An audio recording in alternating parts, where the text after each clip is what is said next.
The 28th of June 2019. What is left of the Morandi Bridge crashes to the ground in a meticulously planned explosion. There is no celebration, just sadness. This is a bridge that killed 43 people and destroyed hundreds of lives in one of the most absurd infrastructure catastrophes of all time. The bridge that was once the gateway to Europe and the Mediterranean for millions of people is no more. The death knell for the Morandi Bridge in Genoa had rung out at 11:46 a.m., just 9.5 months earlier.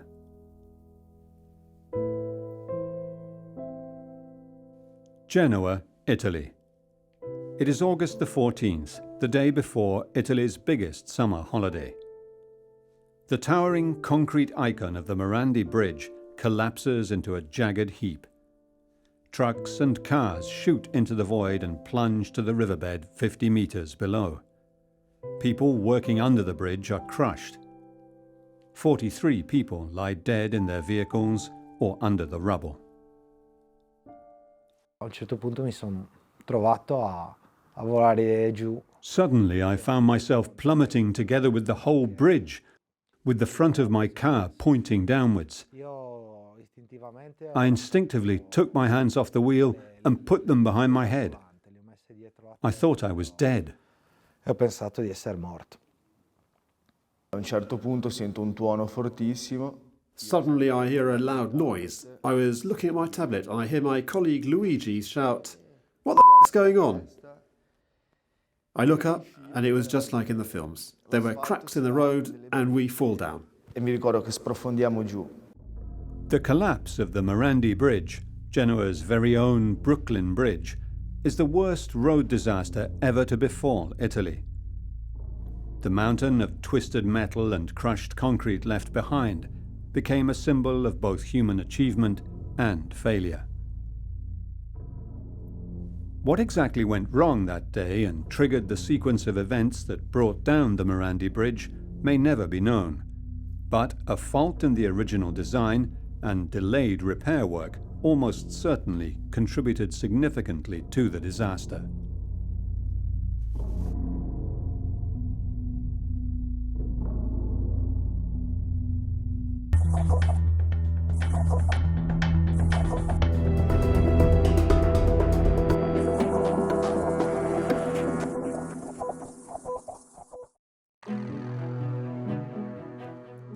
It's the morning of the 14th of August 2018, 51 years after the Morandi Bridge in Genoa was opened. Torrential rain pours onto the vehicles as the cell phone of this truck driver records. He is on his way to France and filming the thunderstorm. Filmed in the other direction is CCTV footage of the motorway company. They both identify the green Basco truck and a grey Volkswagen Tiguan overtaking it. They both record the last living moments of 43 people and the final few seconds of the 50-year-old Morandi Bridge. Davide Capello is at the wheel of the Tiguan. This is the first time he has seen this video. He sees his own car just a few seconds before the disaster.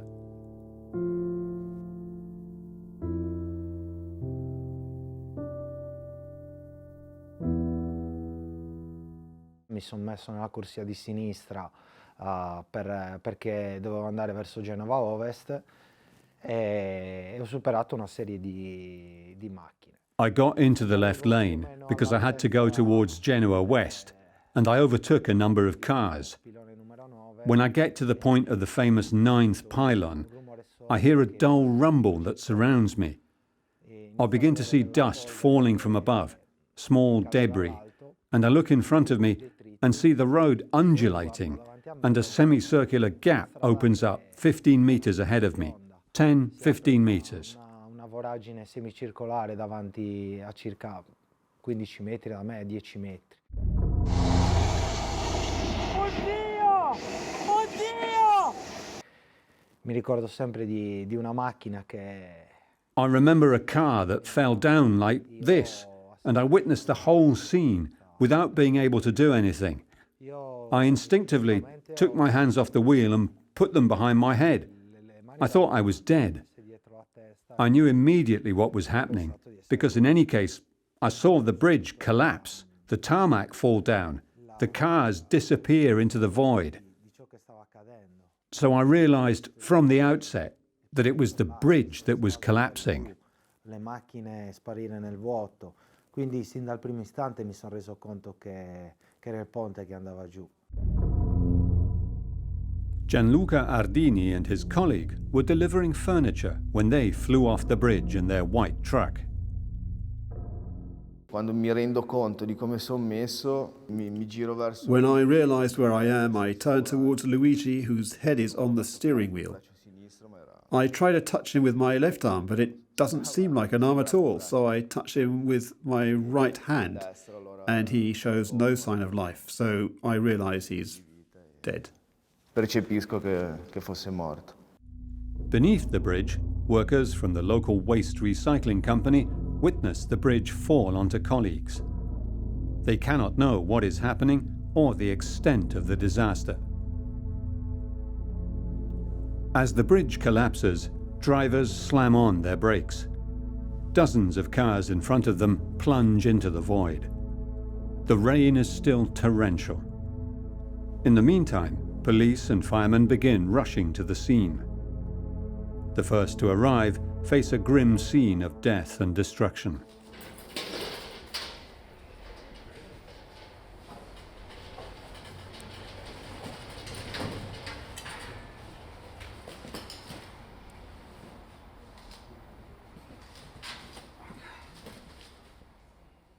Richard Bordoni is a British-born Italian firefighter. He was on duty in the Pavia fire station and is the leader of an urban search and rescue team. There was a thunderstorm, a severe weather. There was a thunderstorm, and we saw that a huge span of the bridge was missing. Even if we didn't figure out, how severe the damage was, and we didn't even know how many vehicles were involved in it. What I saw was those huge concrete blocks. There were massive reinforced concrete blocks were part of the pier that had just collapsed with the stays. E vedevo solo buio e sentivo la polvere. Ho provato a levarmi la cintura. All I could see was darkness, and I could smell the dust. I tried to take my seatbelt off to try to understand where I really was, where I had been stopped. So I took a look out of the car's rear window pane that had broken, and all I could see was debris, dust. There was no one there. Detriti, solo polvere, non c'era nessuno. Quando realizzo dov'ero, che ho cercato di vedere da quel poco che rimaneva del finestrino, ho visto che mancavano ancora una decina di metri più o meno. When I realized where I am, I tried to look out of what was left of my window, and I realized that I was more or less 10 meters off the ground. I thought to myself, damn, I've survived and now I'm going to fall further. And the truck was moving. I panicked because I couldn't feel my legs and I thought I'd been paralyzed. But I could sort of feel them, so I thought, maybe I've just broken my back. I began crying and I said to myself, hey Dan, calm down. You've got to calm down till they get you down. Stiamo calmi che ci facciamo tirare giù. It was wet. It was still wet. It just finished raining. There was a lot of dust because of a huge dust cloud. There were some people still moaning or complaining, asking for help, and we had rescue workers, firefighters working on them and rescuing them, supporting the ambulance service too. And after it's just machinery, our machinery working on the top of the rubble. Era un silenzio quasi... An unnatural silence. The first time I looked out, I could only see rubble. Nothing was moving. It was as silent as a grave. Un silenzio tombale. The urban search and rescue teams of Italy's fire brigade have swung into action in all of Italy's great natural disasters. These men and women have no time to be shocked. They have a protocol to follow. And on the Morandi Bridge on the 14th of August 2018, it was particularly challenging. Our capability and capacity is breaching and breaking concrete. we are capable of doing that. We usually work on standard structures or high-rise buildings or stone-made buildings. We are capable of breaking and breaching through floors and walls. What we are not used to, and we've never tested, is breaching through so overwhelming pieces of concrete. So we knew we needed extra resources to do this job. As the rain cleared up, the extent of the disaster became apparent. As soon as the command post was set up, one of the first job is tactical and strategical planning, and one of the most important piece of information that you need is how many people are missing, how many people you have to rescue. To get this information, it's very, very difficult. I mean, that road is the motorway, it's a major motorway, it's called the A10. It's also used as a ring road by the locals, and it connects the western area of Genoa to the eastern area where the port is. So a lot of lorries, lots of heavy vehicles, lots of goods, also dangerous goods, and a lot of holidaymakers. Within minutes, hundreds of firefighters and civil defense operatives began reaching the disaster scene.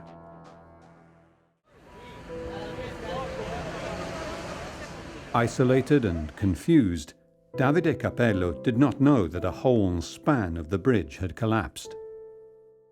Dopo ho chiamato la mia fidanzata. I called my girlfriend, who at first didn't answer, so I called my dad. I spoke to him and told him where I was and what had happened. He was silent. He didn't quite realize. Perché non realizzava. We had to find out where we could work safely and where there was less risk, and where we could find cars and vehicles where we're looking for the entrapped persons. We didn't want to breach through rubble. What we were looking for was the missing. Come emozioni, penso quella più grande era. The strongest emotions I felt were for my girlfriend who was pregnant, and Pietro was born a month later. I had to stay alive at all costs to be able to see my son. I think that was the strongest feeling I had at that time, but obviously you think of many things, such as your family, but that's the main thing. We were working with the police law enforcement, all the police forces involved in the rescue operations, because we needed to know how many people were reported missing. And also looking at CCTV images, we tried to find out how many vehicles were involved, not only cars, but also heavy goods vehicles or lorries.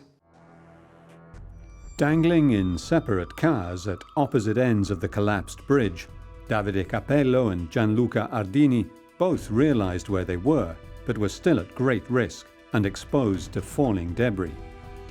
Ardini had life-threatening injuries. Quando ho sentito I primi elicotteri, le prime sirene, mi sono proprio più calmato perché ho detto dai.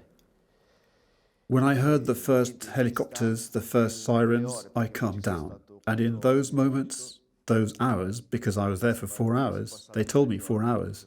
That seemed 3 days to me, the longest hours of my life. They had to stabilize the truck because it could have fallen further, and in the meantime I'd changed position. I'd been able to take off my seatbelt because I had a broken pelvis and it hurt badly, and I lay down near the pedals because the truck was head down. So I managed to lay down there, and every now and again I had to move, but they shouted, "Keep still, keep still." Per ogni tot mi dovevo muovere, sentivo le urla, stai fermo, stai fermo.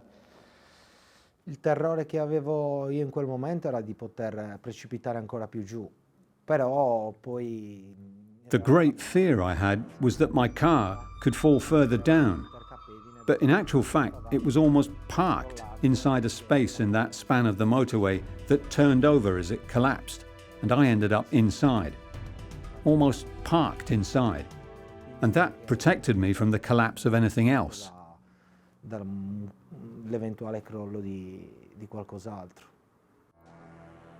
Within a few hours of the bridge collapse, the main road arteries along the river were blocked off and crowded with emergency services, now working around the clock to account for every single missing person.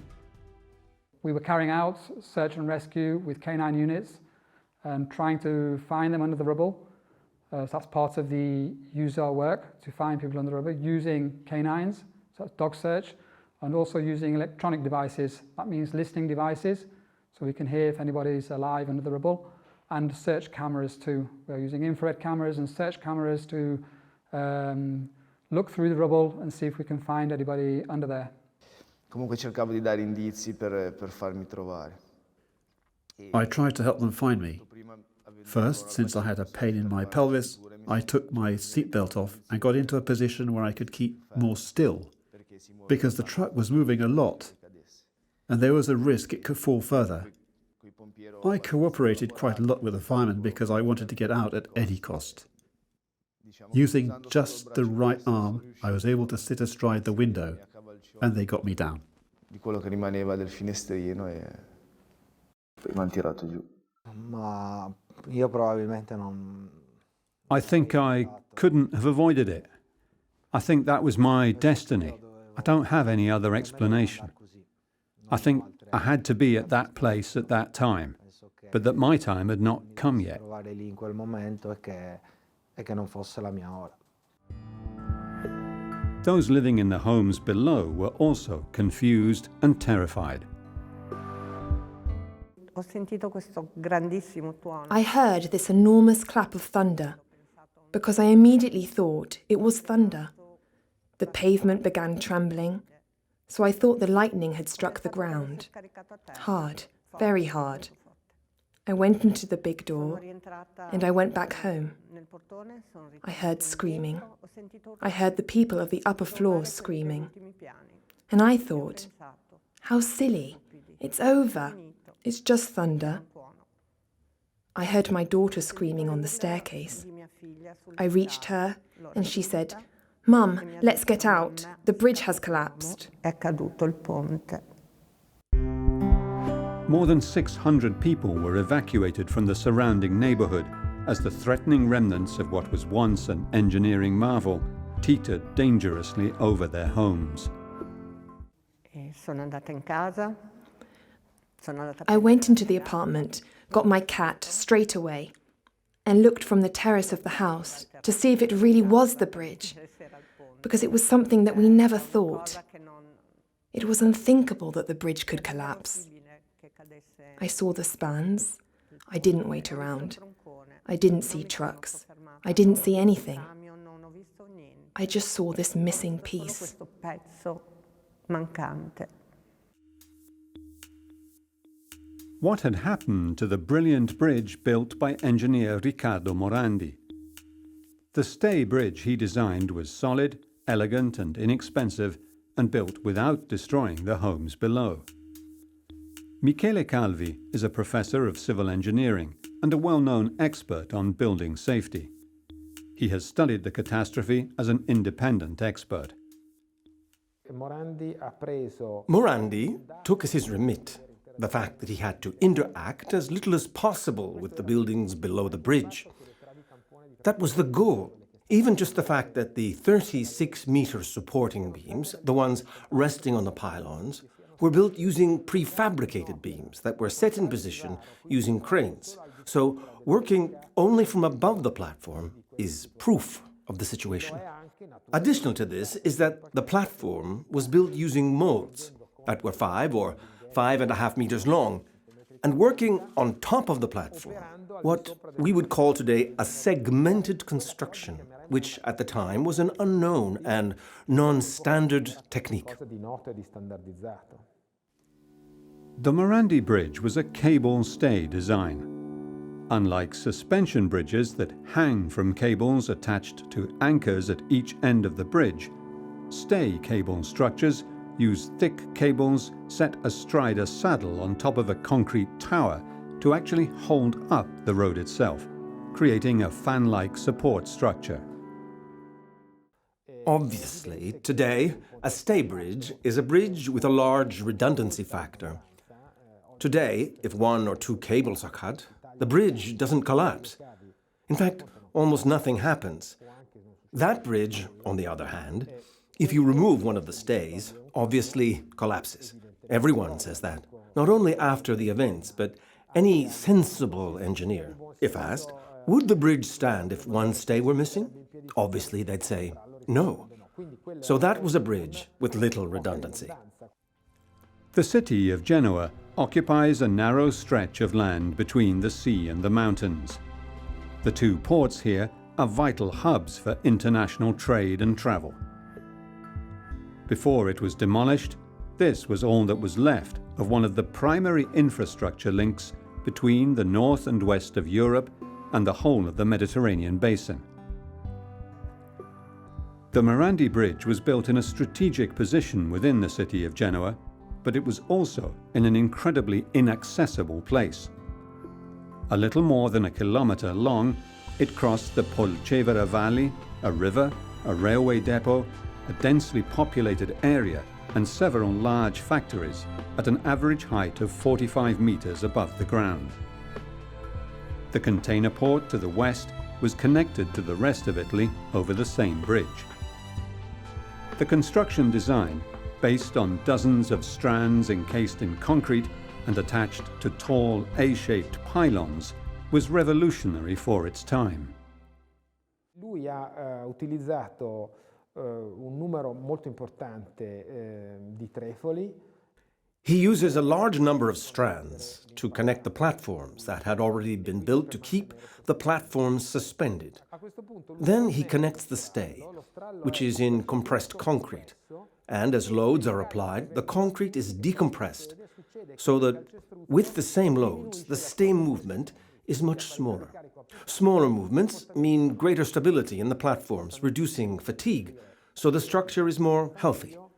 And from this point of view and from the conceptual standpoint, I'd say there's nothing wrong with this solution. Profilo concettuale, io direi che non c'è proprio nulla da dire sul fatto che questa soluzione potesse funzionare. When the stays were examined 30 years later, the steel strands on the easternmost platform were found to be corroded through 30% of their width, so the stays were replaced with new steel strands. The concrete had not been fully injected, leaving cavities around the steel cables. Professor of Civil Engineering Michele Calvi has run complex computer models to come up with some surprising insights into the real state of the bridge. Il fatto che quei cavi di fatto non siano stati iniettati. The fact that those stays were not injected was a known fact. If you go and see the pictures dating back to the 1990s, where they looked, there was no trace, or a tiny trace of injection. Can this have had an effect on the bridge? As a direct cause of the collapse, I would say no. But that it could have contributed generally, or more specifically, locally to corrosion, I'd say yes. Probabilmente in modo locale dei fenomeni di corrosione, questo sì. Engineers reviewing the safety of the structure at the time did not suggest the bridge was dangerous or at imminent risk of collapse. Da quello che si legge negli articoli degli anni 90, si legge che la corrosione. From what we read in articles of the 1990s, that the corrosion was far more advanced in this particular structural element, while in the others it was far less advanced. And we read that they carried out a number of mathematical models that are not specified in the reports of the time. And we read that serious problems with the other two structures would occur several decades later, and there was no urgent need to intervene. Quindi non c'era questa urgenza di intervenire.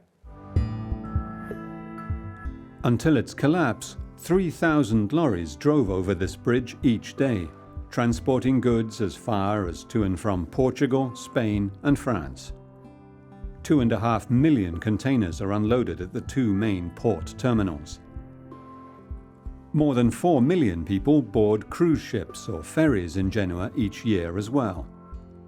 The bridge was a gateway to Europe and beyond for goods and people, and yet the need for critical repairs was no secret. Eventually, plans for a new bridge were shelved, and the privately owned Autostrade per l'Italia proposed changing the stays. The date set was 2 months after the collapse. The weakness of the bridge lay on the lack of redundancy in the stays, but for the most part, it was solid and stable. Il fatto che tutto il ponte crolli è certamente connesso a questa The fact that the caratteristica. whole bridge collapsed is certainly connected to the fact that the bridge has little redundancy. It's almost rigid. If one element disappears, the whole bridge ceases to work. This doesn't mean that any local item can cause the whole bridge to collapse. So we asked ourselves if a massive impact on a part of the platform might bring about an overall collapse. But from our models, we see that this would not have brought about the collapse of the whole bridge. Completo del ponte. So, according to engineer Michele Calvi, it could not have been the weight of traffic to have caused the disaster. The bridge was in fact hollow between the road surface and its base. Il tratto di strada che mi precedeva. The road segment in front of me is built on 2 levels, and between these 2 levels is a space, and I ended up inside as the segment was turning over. I went right in there. Probabilmente si è capovolto, io sono entrato proprio in mezzo. There was huge voids, even if one huge section of the bridge, it was the deck of the bridge, basically overturned. And some cars were there, some other vehicles too. They were also squashed. Some were underneath the rubble, but the majority were basically on top. We did have to remove a lot of rubble to find other cars, but unfortunately we didn't find any live people inside.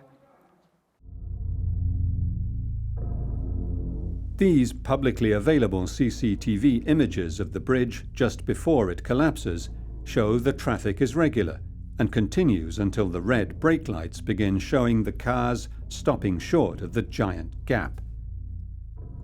As the rain fell, so did the reinforced concrete. This CCTV film from the local waste recycling centre below shows men passing by just before the concrete begins to crash into the plant. A lucky cat survives. A few minutes later, the torrential rain stopped and only rubble remained. By noon on the 14th of August 2018, the Fire Brigade urban search and rescue teams were picking through the rubble of the collapsed Morandi Bridge, searching for survivors. Just 2 of the people who fell from the top of the bridge made it out alive. The teams first had to identify who they were looking for and then find them. Well, like any kind of major incident, anybody involved is part of the rescue efforts. And well, as soon as a lot of the specialised team came in from all the agencies, not only from the fire service, from the bystanders, we got the information basically. They weren't supporting us, rescuing people. We were gathering information from there to find out what they saw, and we wanted to know how many people were involved in this collapse. The list of missing people reached nearly 100 as people called the toll-free line in search of their loved ones. But as time passed, either they were accounted for and found alive, mostly elsewhere, or they were identified among the victims. The forensic police were on the scene to identify body parts and DNA. We didn't have a clue how many vehicles were on top. You could just see the scenario. You could count the vehicles on the riverbed or where they fell. And so we started working on checking CCTV footage. There was a toll-free number which was activated for reporting missing people. And what happens is after a few hours, we had a number of roughly 40 persons missing from involved. And after a few hours during the night, that figure just went up to 80-100. As the urban search and rescue teams ploughed through the remains of the bridge, family members endured a desperate wait for news of their loved ones. One woman flew in all the way from Jamaica. Well, the one that really touched me was talking to the relatives of the Jamaican family. We didn't expect it. We had the Red Cross coming in, a psychological support unit. They wanted to talk to the commander in charge of the rescue outfit because she was begging the rescue service to do all they could to rescue their relatives. The first thing I asked is, what have you been told? What do you know? And well, she had in the back of her mind this thought of finding them still alive, even if she knew they weren't. In the meantime, the investigation was underway. Although Michele Calvi was called by families of the victims to provide expert testimony in the investigation, he preferred to remain neutral and investigate for himself. We used a particularly advanced model that allowed us to simulate what happens to the bridge with parts moving long distances, so simulating the collapse up to its conclusion. This model allowed us to understand where the parts of the bridge ended up on the ground. So this model was fundamental. But I would never have trusted this model if we hadn't used the traditional methods and other approaches that I have just touched on, and had I not seen that the results were coherent amongst themselves. C'era coerenza fra questi risultati. His conclusions are surprising, and despite the various theories presented in the courts and in the media, he sustains that the Morandi Bridge was solid. Puro incremento di corrosione. An increase in corrosion alone would not have caused an overall collapse, without showing signs that it was about to happen. It could be the collapse of a stay, due to problems at the connection with the platform, or above, at the connection with the top of the pylon. After that, the other events are consequential. So the collapse of the platform through breakage and torsion is connected to this. Taglio, torsione dell'impalcato è connesso a questo. The engineering of the bridge was such that even if the cables were corroded, the effect would simply to have been the extension of the stays, as the pre-tensioned concrete would have been decompressed. With corrosion of up to 60% of the cables, the bridge would have sunk by 40 centimetres, an event that would have been noticed by the workers on the bridge that day or by anyone passing by. Analysis of photographs of the rubble have led Michele Calvi to conclude that only a catastrophic collapse of one of the connections of the stays would have produced a pattern of debris like the one that was found. Using this kind of modeling, we find the distribution of debris on the ground that is very similar to the distribution of debris that we see in the photographs available. So as a result, I could conclude that for some reason, in my opinion, one of the stays gave way. And in particular, in my opinion, it was the southwestern stay. The collapsing bridge threw dozens of vehicles into the void, crashing into the ground below. Those involved fell off a bridge and fell between 40 and 50 metres. It was a huge drop. So the cars they crashed to the riverbed or on top of other buildings, or were crushed by the huge blocks of concrete. So that was the major cause of death. Down in the valley, Richard Bordoni and the USAR teams reduced the number of missing people, dead and alive, down to 3. They pored over CCTV images from the highway to determine how many cars might have been on the bridge when it fell. One car was missing, and they found it on the 5th day. Aboard were Christian Cecala, his wife Donna, and their 9-year-old daughter, Crystal. The last car was a Hyundai i20 LPG car. The first part of this car was found in the air, basically stamped onto the concrete. It was the back panel, seat panel, and so we sent some colleagues underneath from the bottom, so we opened up a hole at the bottom of the rubble, and we basically found an engine. The experience that each USAR member has gained while working in confined spaces proved key in identifying the vehicle. And using his camera, he took a picture and managed to take note of the registration of the frame. And with this number, we had the confirmation that it was a Hyundai i20 LPG, and that's what we were looking for. The family of 3 was the last to be found. They had been on their way to their holidays. We knew we were looking for a family of 3. That's 2 adults and their daughter, a 9-year-old daughter. And that was the last one, and we were working, all our efforts were concentrated on that one because we knew that on that card there were 3 persons on board. Other victims of the tragedy included cameraman and journalist Gianni Battiloro, who was travelling with friends Matteo Bertonati, Gerardo Esposito and Antonio Stanzione. Andrea Vittone, Claudia Possetti and their 2 children from Pinerolo, Piedmont, were also killed. The Robbiano family was wiped out. Father Roberto and his wife Ercilia died together with their 8-year-old child. Another 30 also died on that day.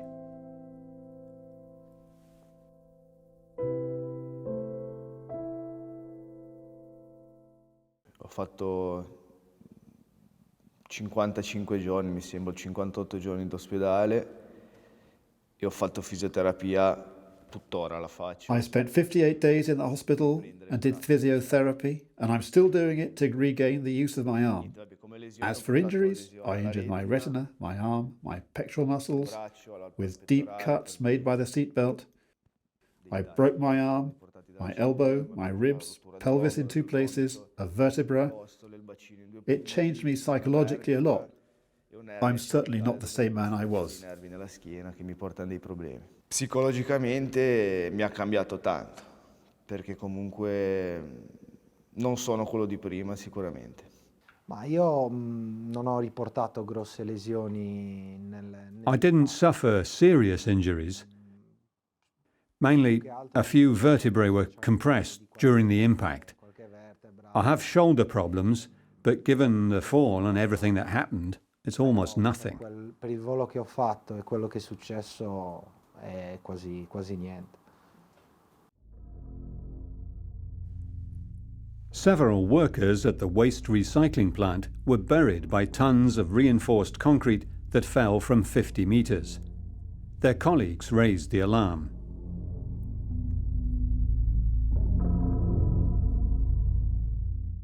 We had one colleague of one of the missing, which had started his first day of work at the waste factory, and he reported that he was sure that his colleague was there under the rubble somewhere because he started his job in the morning and then they couldn't get in touch with him. So they were telling us to find him, and was most probably involved in the under the collapse near the parking area of the waste collection company. Possiamo chiamarlo in tutti i modi perché We can call it anything we like.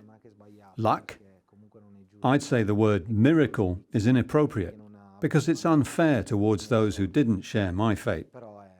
But it's unexplainable. We started on Tuesday the 14th, and it was Saturday morning when we found the last deceased person, and we were sure, 100% sure, that nobody else was involved in the collapse.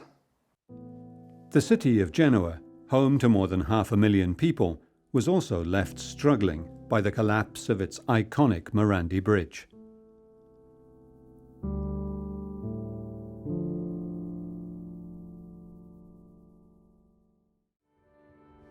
The tragedy left 43 dead and shocked Italians, who began to ask just how safe the rest of the nation's aging highway infrastructure really was.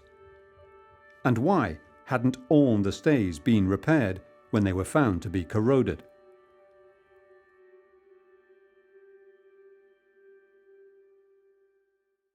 Non voglio fare il procuratore della Repubblica che dice che la gente doveva pensarci. I don't want to usurp the role of the prosecutor who says that someone should have known.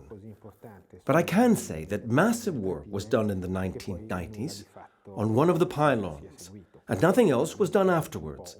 And that is very strange, because the 3 systems are very similar, if not identical. And the fact that corrosion was already identified as a problem, even if I say it wasn't the main and fundamental cause of the collapse.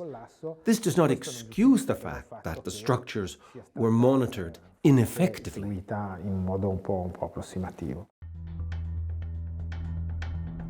The city's head prosecutor was now able to visit the site and begin trying to understand what had gone wrong.